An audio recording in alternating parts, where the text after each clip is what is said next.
ating mga bata. Amen.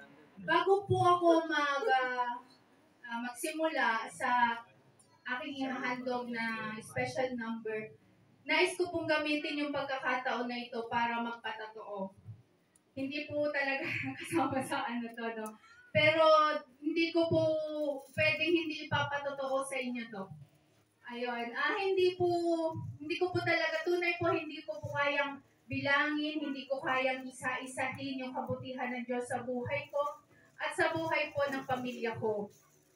At gamitin ko po yung pagkakataon na ito para ma-share po sa inyo yung patotoo ng anak ko.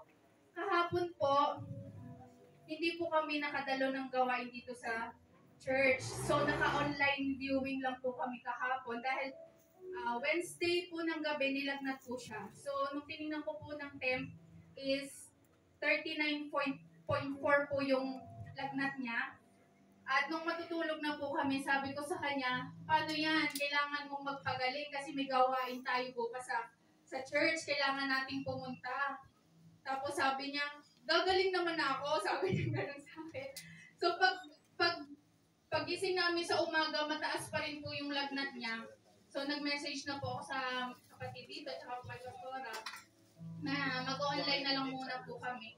Tapos ang nakakatuwa po sa kumbaga parang natutuwa po ako dahil nakita ko po kung paano po nakatulong yung pag-attend po ng anak ko sa children ministry. Una po ay, yun nga po, nung may sakit po siya, kapag po nagsusuka siya, after niya po magsuka, sabi niya sa akin, di ba mami, pinagaling na ako ni Jesus? So sabi ko, pinagaling ka na ng Panginoon. Tapos kapag nahihilo po ako, nahihilo siya, sabi niya, mami, nahihilo ako. Tapos biglang isusunod niya po, di ba pinagaling na ako ni Jesus? Parang yun po yung way niya para i-resist niya po yung sakit at yung karamdaman po na nararanasan niya.